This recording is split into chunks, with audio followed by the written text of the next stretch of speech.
Okay, we got to clean the cylinder up the rest of the way. We're scrubbing them with the solvent. Where's that scrub pad? Did you put it back? Yeah, it's on top of that lid. It's alright, doesn't matter. Leave it there. So I use a scrub pad in here that you go at an angle like the crosshatch to help scuff out the bores. So, see how they feel pretty clean right now? Yep. But they're not. Yep. Okay, so now we do our CRC deal. So we're just gonna move them up in here. Like that without get to the top here. I clean that for you. Like that. It's beautiful. So I just go like this. If it comes out all brown looking, it's not very clean. See the brown? Yeah. Thought you clean these. Yeah.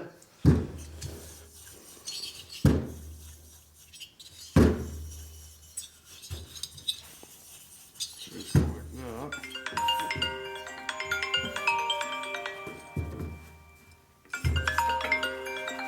Take a semi-clean rag. It comes out black.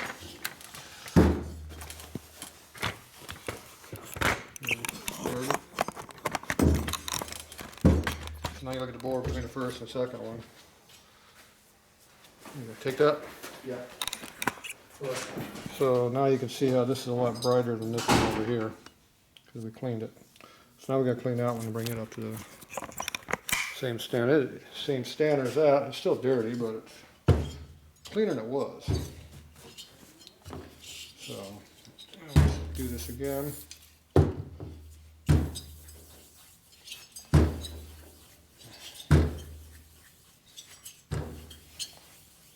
that and turn around the other direction, get the other four sides. The rubbing action does help, so there you go. Take this one here, take the same side we just did, but in two different locations. And again.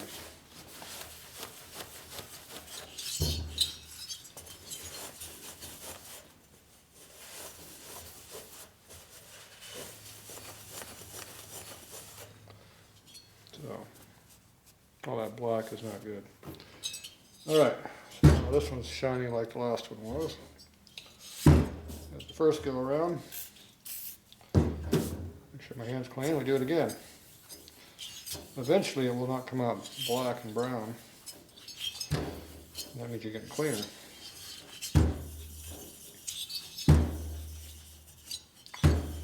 You can try brake cleaning, some other stuff too. Hot soapy water was really good, but I don't like water on brand new, freshly machined steel because it rusts extremely quick. It'll actually flash rust right in front of your eyes, which is not good. Okay, this one here is already pretty dirty, so we'll transfer that to the bottom now. Trying to keep CRC off the table here a little bit. Okay, now we take this one and see what it looks like after we do it.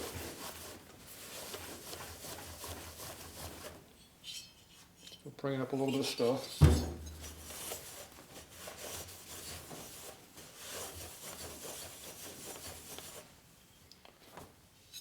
Not too bad, but we're still bringing up a little bit, especially that first tip there. Okay, put that one aside. We do this one again.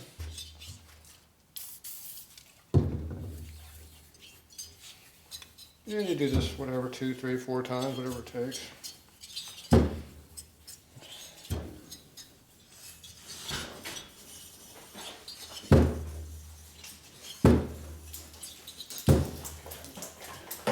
Dogs are back. So this is the second rag. The first cylinder got a little dirty on it. Mm-hmm.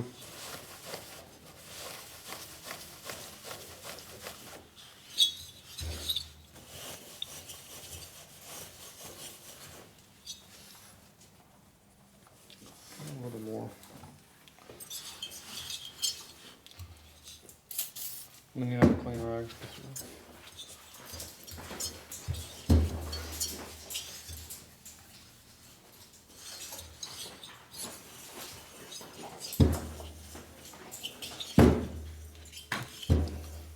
Too much color transfer this time.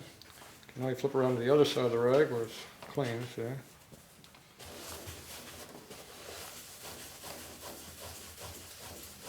I do a twisting action just like the honing marks are, to clean down the mark.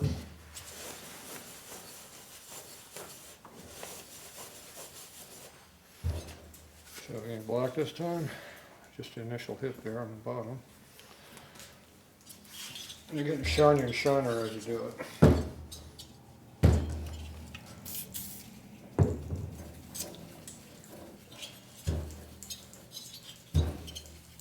The first time we did it was all black looking. Yep.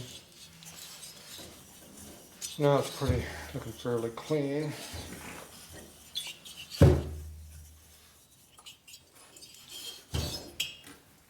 same towel, twist it 90 degrees, brush area.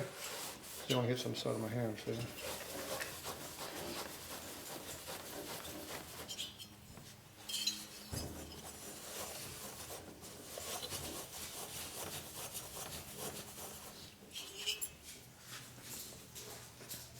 Not too bad. Yeah. Okay, now we're done. I'll retire that one. I'll use this one as our scrubbing pad. Which one's dirtier? Who knows? Okay. Should be the last time we're going to do this. See, it's still pretty clear. See? Not changing color like it was. You can see there's liquid now, but you're not seeing the trail. Right. You always get a little bit of color change on the white towel because this obviously will leave color. Right. We're not seeing brown or black. I don't even see any color change in the cylinder right now. It's good. Towel clean. Make sure they're lint free. That's after they've been washed and dried once already. not quite lint free. Oh. What's going on over here? I think I'm playing with them. Just trying to clean my towels off. I think it's party time over here. Now we're fighting.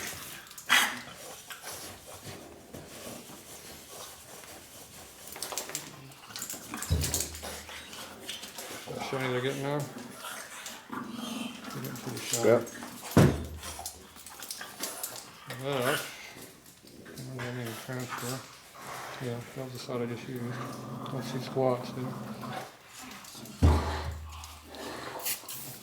This is 4 times, 5 times.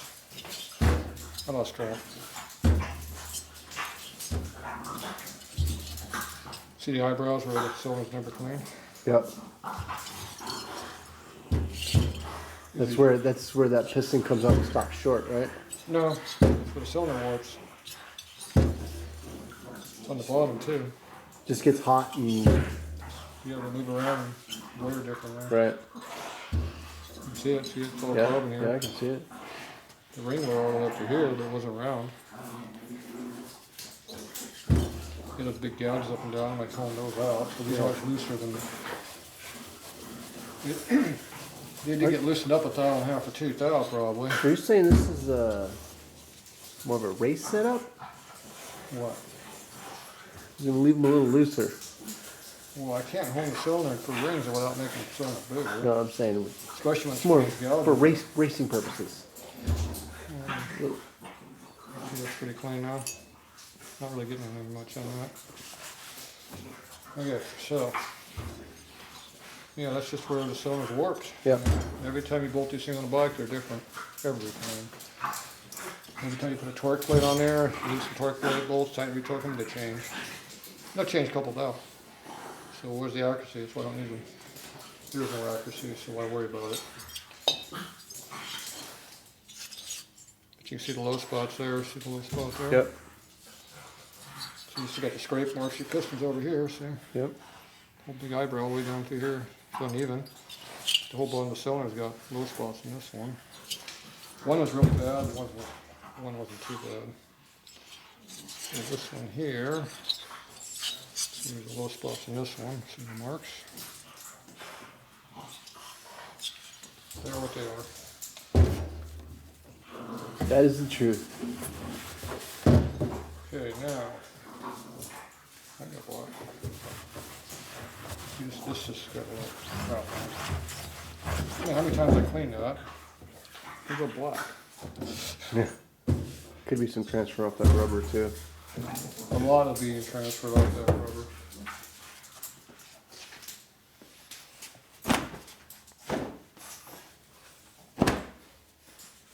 Macaroni.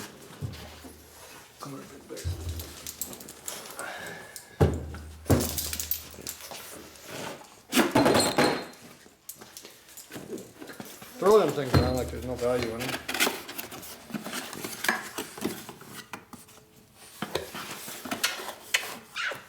This is like the expensive booze. Oh yeah.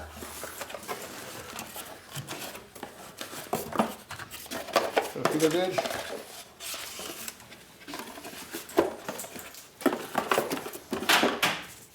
They're getting cheap. We only got a little one pack of stickers in there.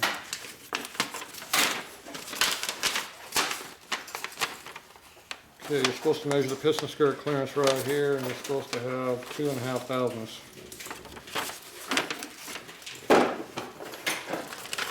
Got that? 2.5 thou? What's your plan? I think we're probably gonna easily have that. Maybe. I don't know how tight stock was. Here's your gas. Their stickers are getting pretty cheap about it. Oh, rattles.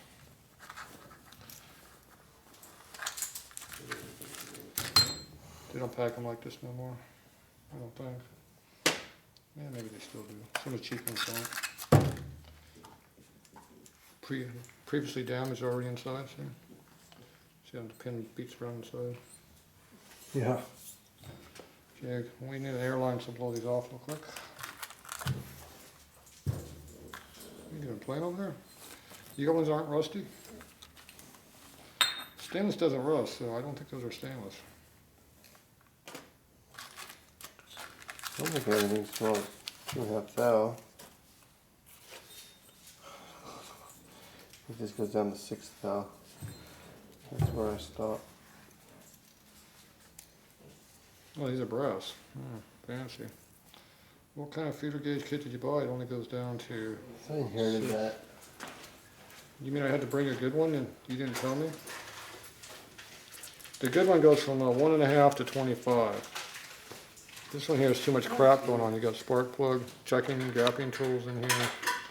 Whenever you do more than one thing, it loses. So that's pretty thick.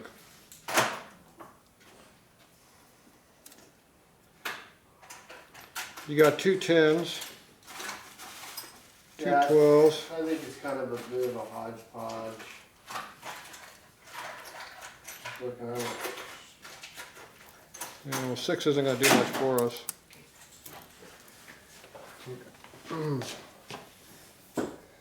Yeah, it's not even ballpark.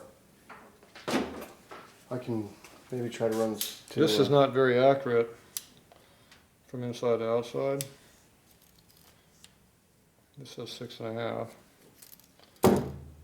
So this is going to have a little bit of air in it. And calipers are not the best thing to use. So we're at 382 right now. 882. Over there. Over here. 881. You take the caliper and measure across the piston right where they said to. And I'm reading 7.5, 875. So that's 2 thou difference.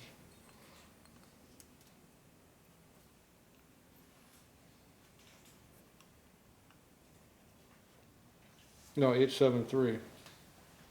We're 880. Yeah, wrong button. Okay, zero out the caliper right there. Go like this.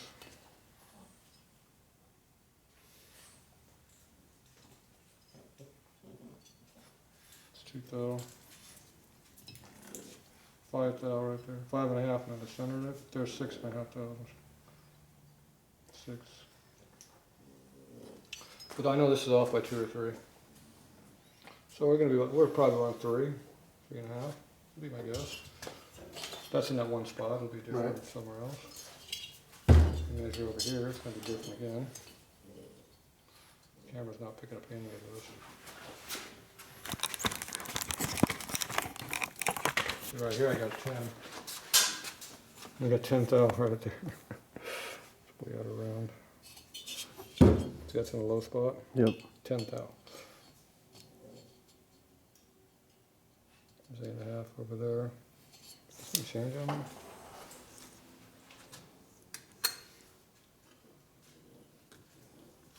Let's change it on there. You don't use calipers, you use mic for this kind of job. Yep. So you change 2 thou. This is a set I'm having problems with anyway. That's why I don't use them, I replaced them. So I just put it back on, it's already 2 thou. There's 1, 0. I'm not sure exactly what I'm measuring on either. So. Yeah.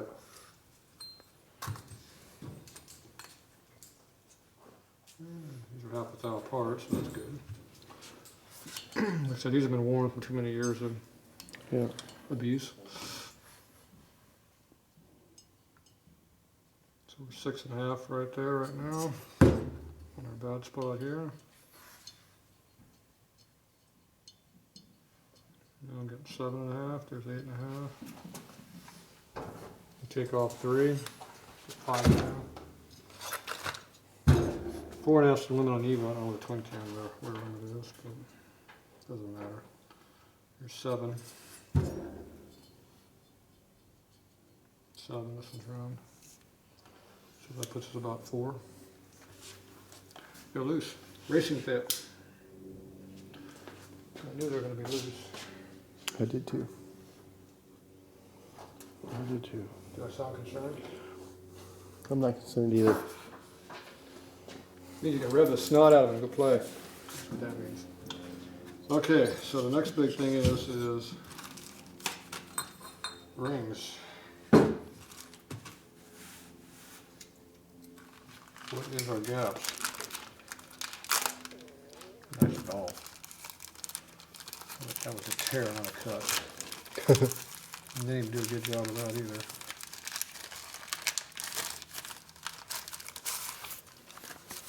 Make sure you read the instructions so you know how to do it right.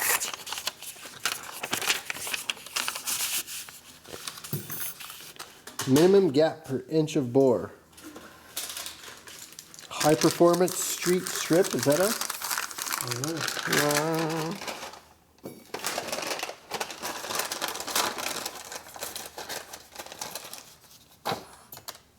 Commuter is one of the worst clearances you need.